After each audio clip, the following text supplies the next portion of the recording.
Shalom à tous, shalom à tous, shalom à tous, shalom à tous. Que Dieu bénisse tout un chacun. Que la grâce de Dieu nous accompagne dans le nom de Jésus-Christ. Nous sommes en train de voir un enseignement qui est très important, un enseignement qui est très crucial pour le monde, le corps de Christ, parce que nous tous, beaucoup parmi nous sont endettés financièrement, endettés au niveau de nos parents, et personne ne sait comment s'en sortir des dettes ancestrales. Alléluia. Et la dernière fois, nous avons vu une introduction, un semblant d'introduction, et nous avons dit dans Deutéronome 15, verset 6, « L'Éternel, ton Dieu, te bénira comme il te l'a dit. Tu prêteras à beaucoup de nations et tu n'en prêteras point. Tu domineras sur beaucoup de nations et elles ne domineront point sur toi. » Donc, dans le plan originel, dans le plan original, l'homme ne doit pas emprunter avec quelqu'un. Vous voyez Dieu lui-même, Dieu dit que de ne pas emprunter. Ça, c'est depuis l'origine. Ça veut dire que le système des crédits, le système des prêts bancaires, tout ce système-là ne vient pas de Dieu lui-même. Alléluia. C'est un système satanique bien élaboré par nos ennemis, un système satanique démoniaque établi dans le but de détruire les hommes. Donc c'est ce qu'on appelle le système des dettes.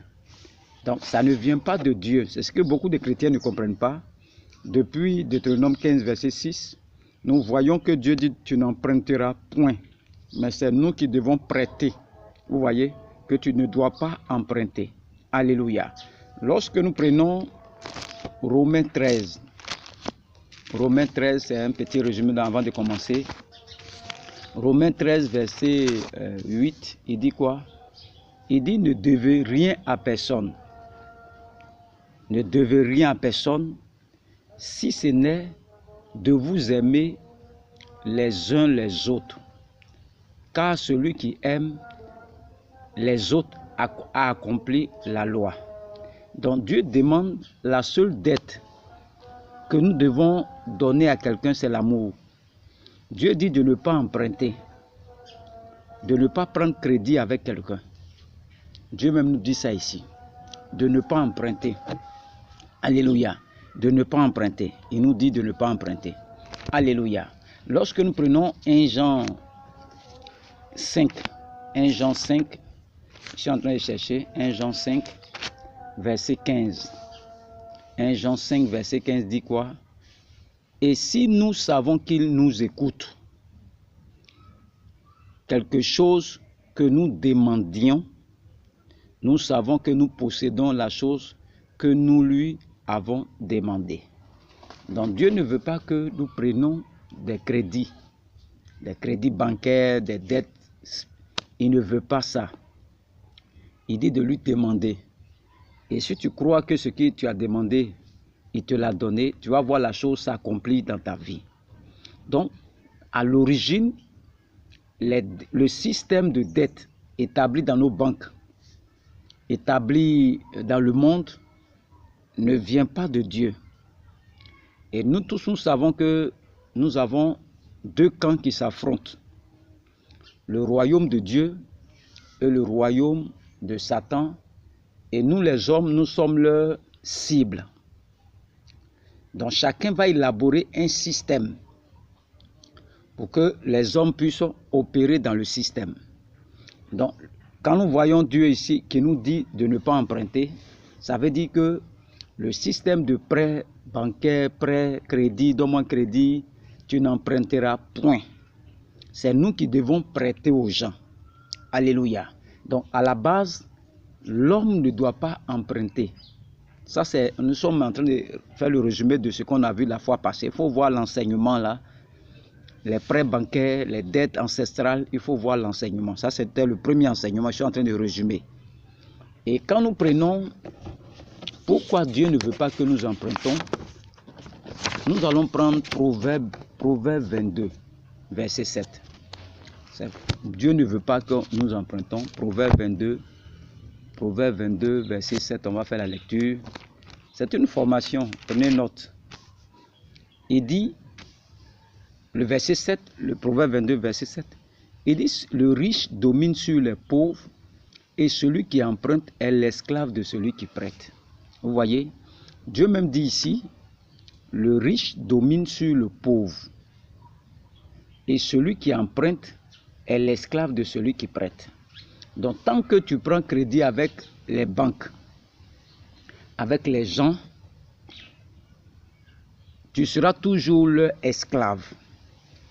Parce que le but des dettes, c'est de te faire souffrir, de voler ta paix, de voler ta tranquillité. Demandez à tous nos parents qui sont endettés, ils vont dire, ils n'arrivent pas à dormir.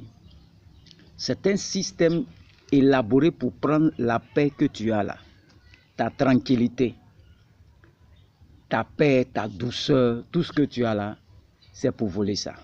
Donc Dieu ne veut pas que nous prenions crédit. Quel que soit là où tu te trouves, cet enseignement est bienvenu pour toi. Et aujourd'hui, je vais vous donner mon témoignage. À la fin, je vais vous donner le témoignage. Comment j'ai fait pour sortir des prêts bancaires. Pour tous ceux qui m'écoutent, qui sont des fonctionnaires, qui sont des hommes d'affaires. Comment j'ai fait et puis je suis sorti des prêts bancaires. Donc après, il faut être connecté. À la fin, je vais te donner comment j'ai fait pour sortir des prêts bancaires. Alléluia. Et ce matin, nous allons voir ce qu'on appelle, nous poursuivons, nous allons voir ce qu'on appelle l'iniquité, le sang. Ce sont des dettes ancestrales, c'est ce qu'on appelle les dettes ancestrales. Alléluia. Nous sommes en train de voir tout doucement. C'est une formation et nous allons terminer peut-être demain l'enseignement. Et il faut suivre l'enseignement. Je vais doucement. Beaucoup de personnes ne comprennent pas. Moi, je suis un enseignant. Je comme quelqu'un qui est entraîneur. Donc, il te forme et tu vas pratiquer. Alléluia. Donc, qui a péché? Nous allons prendre un passage.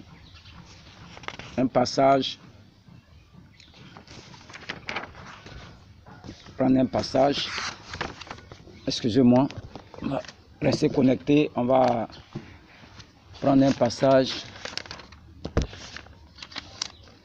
Jean 9, verset 1 à 2. Jean 9, verset 1 à 2. Jean 9, je suis en train de chercher, la Bible est devant moi, excusez-moi. Nous ne sommes pas pressés. Jean 9, verset 1 à 2, qui dit quoi?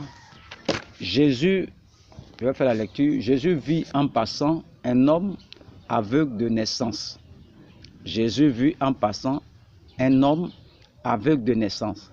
Ses disciples lui firent cette question: Rabbi, qui a péché, cet homme ou ses parents, pour qu'il soit né aveugle? Vous voyez, Jésus a vu un homme en passant, il est né aveugle. Donc ses disciples demandent: qui a péché, cet homme ou ses parents, pour qu'il soit né aveugle? Alléluia. Vous voyez la question que les disciples ont posée au Seigneur Jésus-Christ. Qui a péché? Donc leur connaissance leur permet de savoir qu'un homme ne peut pas naître aveugle. Vous voyez? Par le fruit du hasard. S'il n'y a rien en avant qu'il ne naisse. Oui, en avant, c'est-à-dire avant qu'il ne naisse là, les parents ont fait quelque chose. Il y a quelque chose qui s'est passé avant que lui ne soit né aveugle. Il n'y a pas de hasard. On parle toujours de relation de cause à effet. Donc, il pose la question au Seigneur. Il est né aveugle parce qu'il a péché, ou il est aveugle parce que ses parents ont péché? Vous voyez la question qu'ils ont posée au Seigneur Jésus-Christ. Jésus dit: ce cas est exceptionnel. Il est manifesté pour que la gloire de Dieu soit manifeste. Mais cela n'annule en rien la règle. quelque chose de mal peut arriver dans la vie d'une personne simplement parce que ses parents ont posé des actes dans le passé qui font que cette personne en paye les frais. Nous voyons des personnes, les enfants sont mal formés, il y a d'autres même qui sont cachés dans la maison, des enfants bizarres. Et nous tous, on se pose la question, est-ce que ce sont ses parents qui ont péché ou bien c'est lui-même qui a péché? Donc notre problème le plus sérieux, ce n'est même pas le péché. Ce n'est pas le péché. C'est ce qu'on appelle l'iniquité. Parce que s'il avait péché, on pourrait demander pardon. C'était rapide, tu as péché. Si c'est lui-même qui a péché, facilement tu peux demander pardon et puis les libérer. Mais si ce sont les parents qui ont péché, c'est ce qu'on appelle l'iniquité. Pourquoi? Quand il s'agit du péché, on peut demander pardon à Dieu simplement. Celui qui pêche transgresse la loi.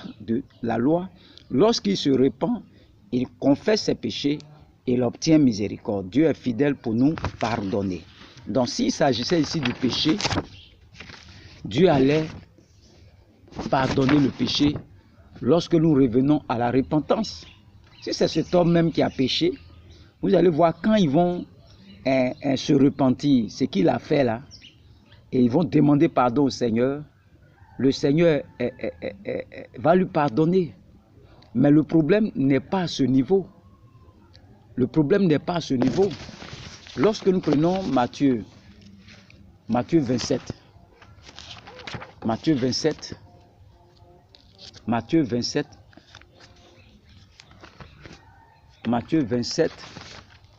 versets 24 à 25. Matthieu 27, versets 24 à 25. Regardez bien.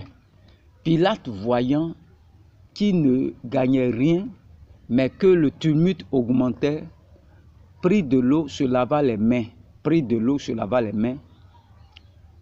en présence de la foule et dit, je suis innocent du sang de ce juste. Il parle de Jésus à la croix. Cela vous regarde. Et puis regardez le verset 25. Et tout le peuple répondit, que son sang retombe sur nous et sur nos enfants. Pilate dit, il a pris de l'eau, lui se lave les mains, il n'est pas dedans. Est-ce que les enfants étaient là? Que ce sang de ce juste Jésus retombe sur eux, d'accord. Mais sur leurs enfants, je dis non. Ils l'ont dit de leur bouche par un serment, ce qui a causé une condamnation, une réclamation sur la lignée jusqu'à aujourd'hui. Israël souffre de cette réclamation. Leurs descendants, pour avoir tué le Seigneur, souffrent de cette réclamation. Pourquoi?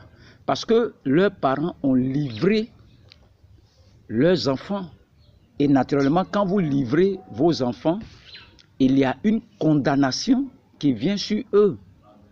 Le diable exerce toutes sortes de réclamations à partir de ces condamnations pour les détruire. Israël reste le plus béni au monde et reste une nation qui souffre le plus au monde. Il dit que son sang retombe sur nous et sur nos enfants. Leurs enfants n'ont rien fait. Et il y a nos parents aussi qui ont comme ça, qui ont fait des choses. Qui ont fait des choses comme ça. La bénédiction est là. Quand vous voyez Israël, Israël est béni. Mais la guerre est à côté d'eux. Il n'y a pas de paix. Il n'y a pas de tranquillité. Mais les parents ont dit quoi? Que le sang de cet innocent-là retombe sur nous et nos enfants. Ça, ce sont les ancêtres, n'est-ce pas, des Juifs au temps de Jésus.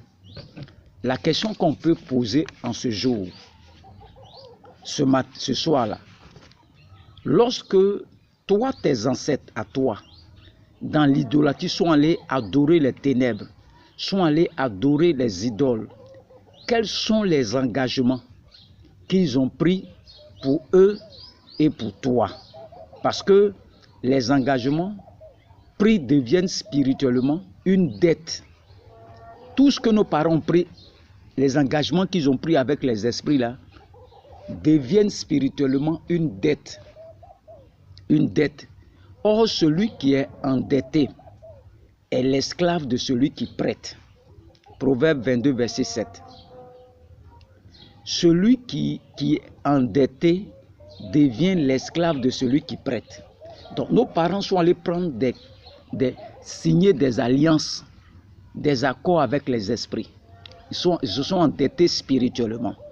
Donc il y a ce qu'on appelle une dette. Ça devient spirituellement une dette. Ici, les ancêtres de Jésus-Christ ont dit que le sang de ce juste retombe sur eux et leurs enfants.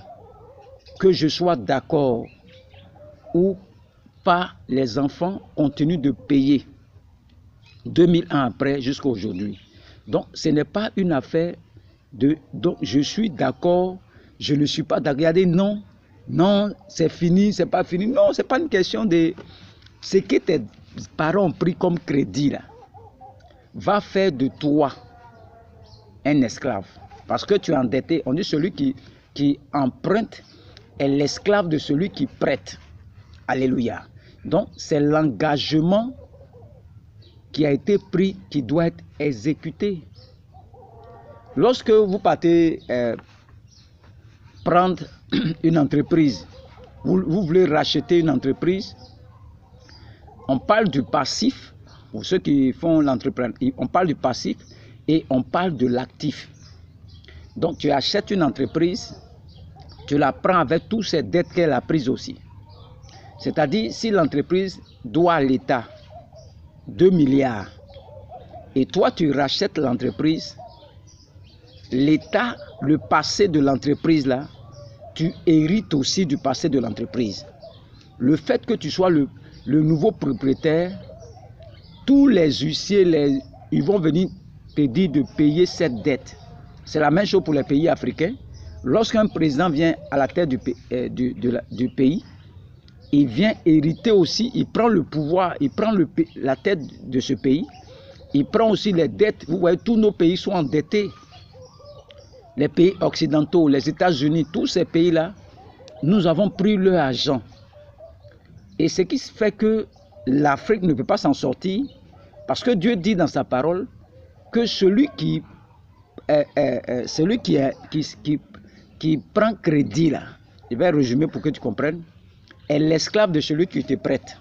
Donc les pays africains ne peuvent pas s'en sortir parce que nous avons pris l'argent de ces Européens-là pour construire nos nations ici. Donc tant les accords qui ont été signés par nos anciens présidents, d'autres même ont vendu leur pays pour 100 000 ans, pour 100 ans. Vous voyez? Parce que la Bible dit celui qui prête là, celui qui emprunte est l'esclave de celui qui prête. Donc c'est la même chose. C'est la même chose. Et généralement, à cause du passif, la vie de plusieurs chrétiens sert à rembourser des dettes qu'ils n'ont pas contractées directement, mais plus que simplement, ils sont devenus les propriétaires de ce sang qui coule dans leurs veines. Leur argent sert à payer. Il y a un passif que tu es en train de rembourser. Tu ne diras pas, je ne paye pas les dettes, parce que ce n'est pas moi qui suis allé m'endetter. Non, ça ne marche pas comme cela.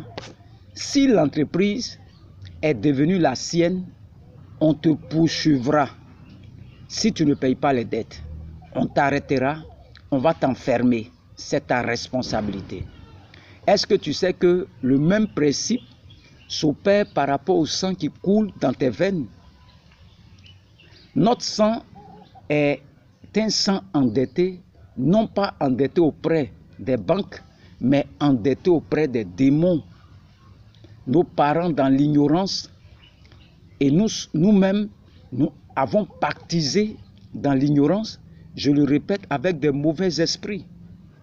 Donc la contrepartie, c'est qu'en demandant à des démons de protéger sa descendance, il livrait sa descendance à ces esprits-là d'une manière telle que ces esprits avec lesquels ce grand-père est entré en alliance auront un droit légal pour dire « Ok, ce sang a été livré. » Ils vont exercer les clauses du contrat, mais en contrepartie, qu'est-ce que le Père a livré? Vous voyez, nos parents sont allés faire des accords avec les esprits. Ils sont morts, ils ne sont plus là. Et aujourd'hui, on voit que nous sommes en train de payer les dettes spirituelles, les dettes ancestrales. Mais nous, même quand on s'assoit là, on constate qu'il y a des gens qui ne font pas enfant. Il n'y a pas mariage, c'est ce qu'on appelle la contrepartie. Il n'y a pas mariage, il n'y a pas finance, les limitations. Et donc, c'est la contrepartie qui est la chose la plus importante, la chose la plus grave. Ils sont allés s'endetter auprès des esprits dans les eaux, dans les forêts, sans savoir, en fait, par les alliances établies, ils permettaient à ces esprits de piller les descendances sur plusieurs générations. Le problème que tu vis est plus vieux que toi-même. C'est un problème lié au sang, non pas au péché, mais à l'iniquité. Dieu pardonne le péché, mais Dieu punit l'iniquité de la 3e sur la 4e génération de ceux qui me haïssent. Donc quand on parle des dettes, on parle du passif, du passé. Et le passif, c'est l'iniquité. Alléluia. Donc l'iniquité, c'est le péché générationnel qui va s'inscrire dans tes gènes et qui devient transmissible par les gènes d'une génération à l'autre. Par exemple, lorsqu'une personne souffre d'une maladie héréditaire, ce n'est pas le péché qui fait ça. Ça, c'est l'iniquité. Vous êtes rempli du Saint-Esprit et par le principe de l'iniquité, tu peux devenir malade d'une maladie qui a frappé votre lignée. Et la preuve qu'une lignée a une maladie dite héréditaire, c'est la maladie héréditaire et la preuve que le sang est endetté. Et donc, c'est un problème réel. Alléluia. Je me rappelle, j'avais croisé un monsieur et sa fille qui sont venus à l'hôpital et sa fille atteinte de l'asthme. Elle suffoquait, tu la vois, on dirait quelqu'un qui veut partir. Et j'ai demandé au monsieur, qui a ça dans vos familles, cette maladie asthme? Le monsieur me dit personne. J'ai demandé à la femme dit, eux ici, là, ils n'ont pas cette maladie-là. Et après, le monsieur me dit non, que son grand frère a eu ça au Ghana, parce que c'est un Ghanéen. Il est quitté au Ghana pour venir en Côte d'Ivoire, et c'est l'enfant qu'il a eu en Côte d'Ivoire ici, qui est en train de mourir de l'asthme. Et il me dit que son grand frère est mort de ça au Ghana. Son grand frère est décédé.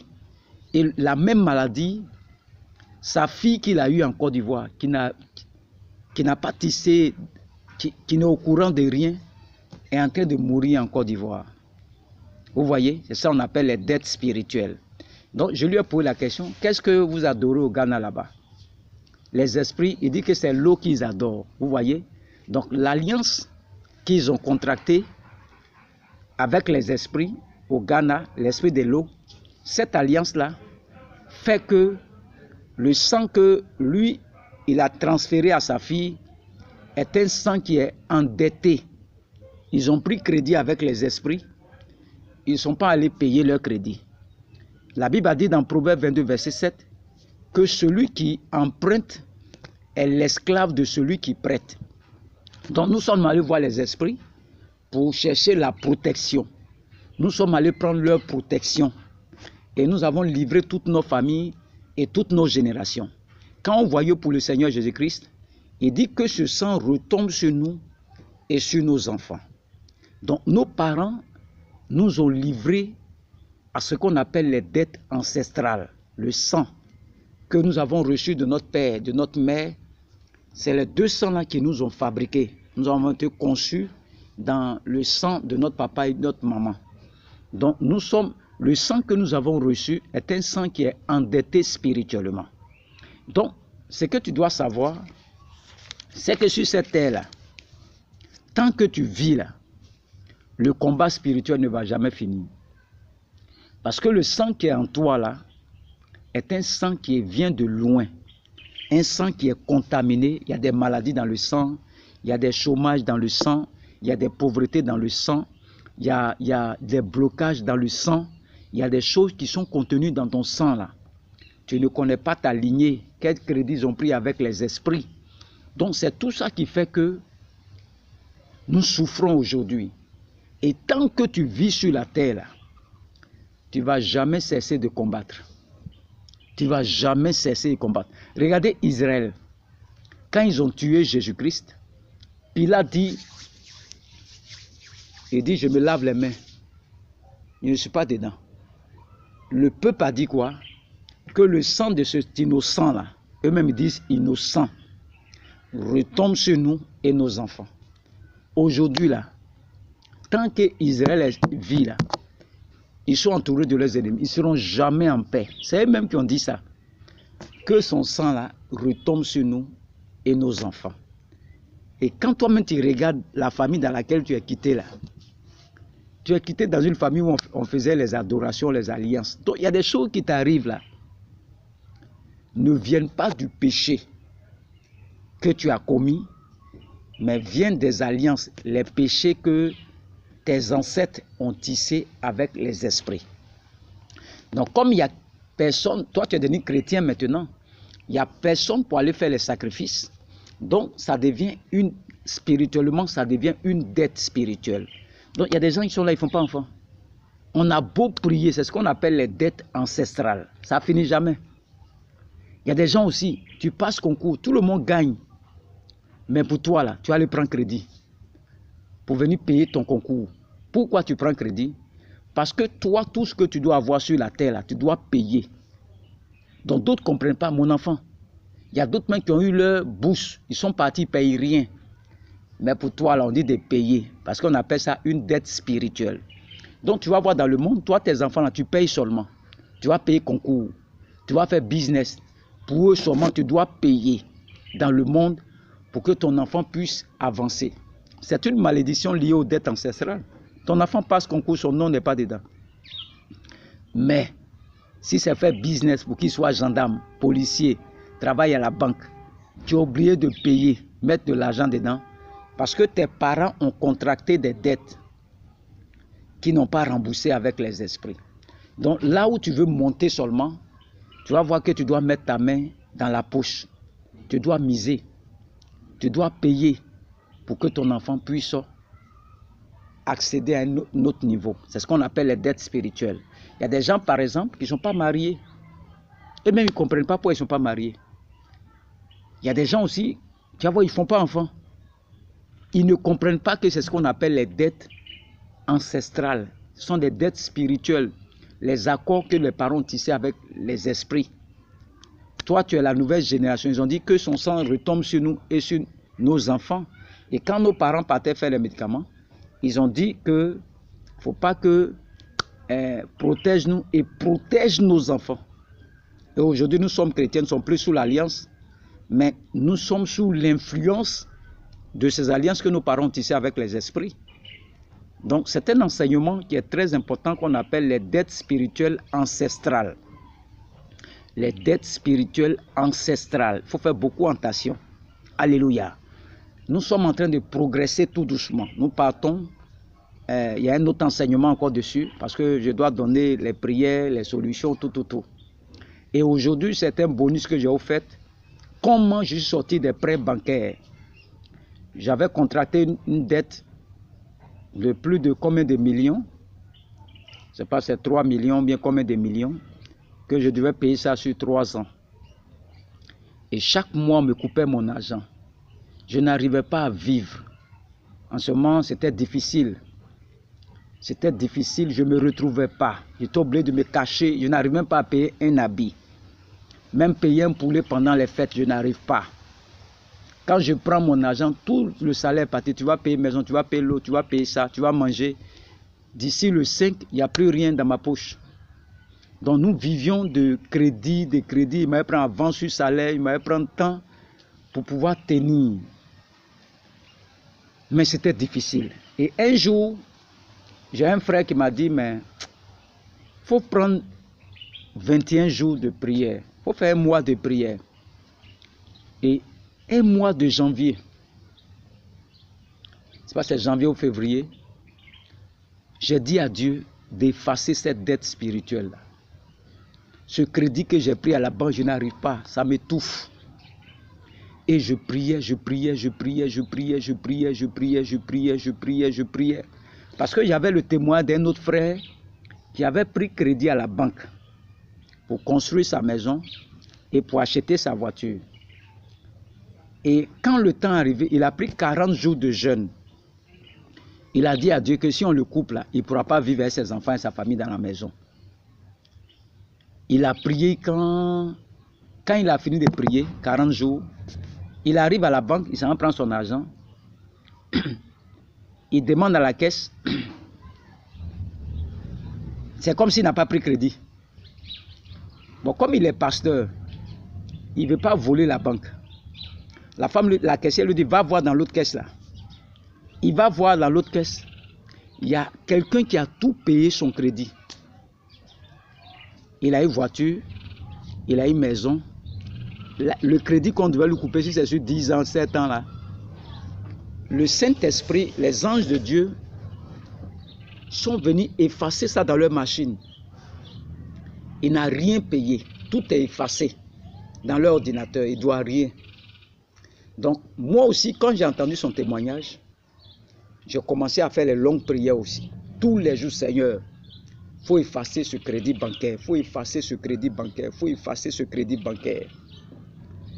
Et comment Dieu va effacer pour moi là, comme je suis fonctionnaire, il y a ce qu'on appelle les primes. Il y a une prime qui est arrivée pour nous, agents de santé. Et la prime qui est venue là, après les prières là, c'est ce qu'on me coupe à la banque là. C'est ça, on nous donne ça comme prime.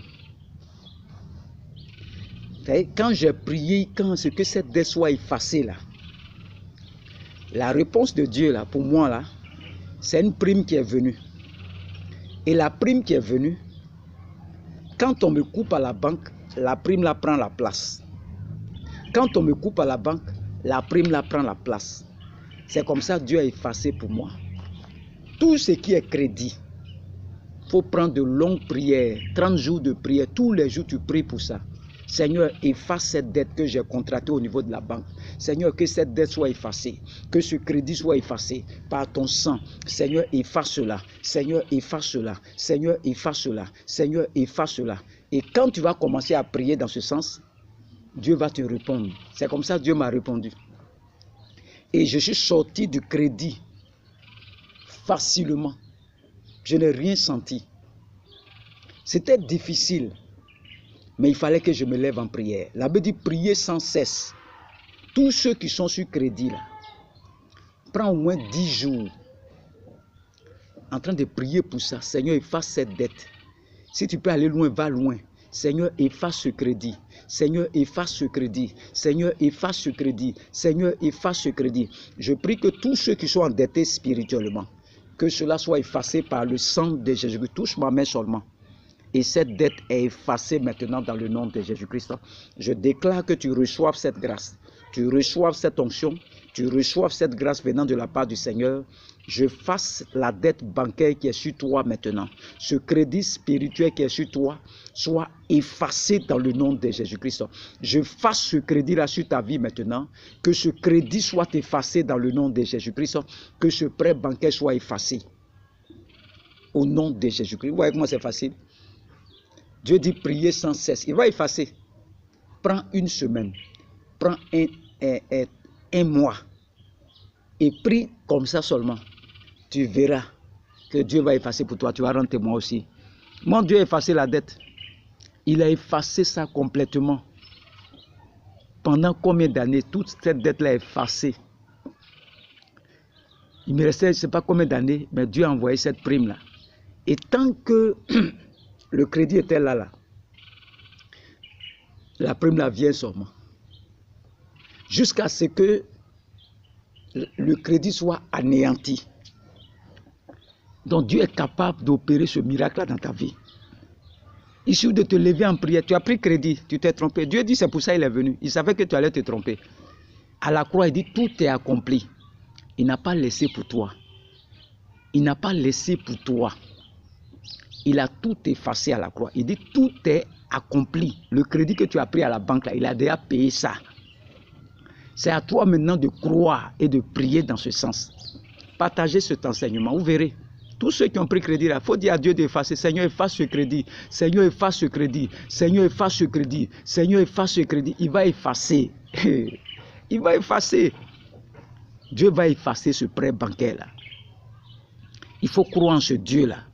Ce n'est pas seulement dans les guérisons. Il opère les miracles, même dans tes finances. Il faut croire seulement. Dieu va opérer des miracles dans tes finances, tu verras. Il va opérer des miracles dans tes finances. Il va opérer des miracles dans tes finances. Reçois cette grâce. Prends un moment, même ces 3 jours, dis à Dieu d'effacer le prêt bancaire là. Tu verras. Tu vas rendre témoignage sur ce groupe-là.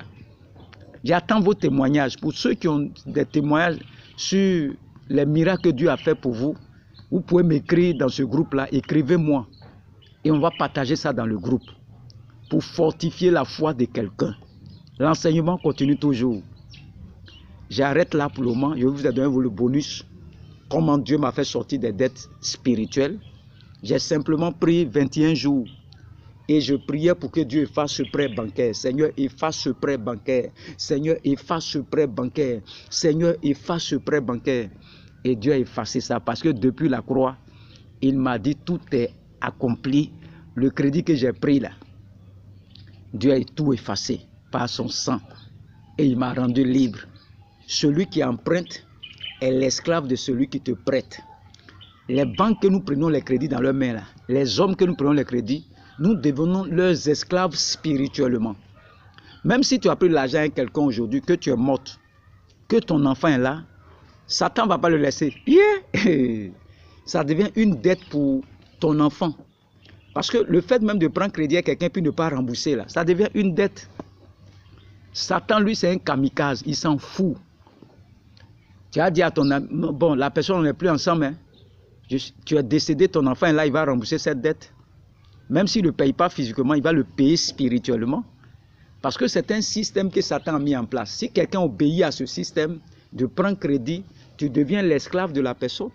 Spirituellement, ça devient, une fois que tu prends crédit, ça devient une dette spirituelle que tu as contractée. Et quand tu ne rembourses pas la dette, tes enfants vont payer ça spirituellement. Ce n'est pas le fait que j'ai pris crédit, j'ai remboursé. Non, tu peux rembourser le prêt. Mais le système de crédit ne vient pas de Dieu lui-même. C'est un système qui vient de Satan. Donc le fait que tu rentres dedans, ça devient une dette spirituelle sur ta vie. Donc, il ne faut pas prendre crédit. Toi, tu es chrétien. Ne jamais prendre crédit. Parce que tu rentres dans le piège satanique. C'est un système pour faire souffrir les hommes, pour te voler ta paix, pour te voler ta tranquillité, pour te voler ta joie. C'est ce qui est derrière les crédits. Que Dieu vous bénisse. Mon numéro, c'est le plus 225 07 59 87 91 37.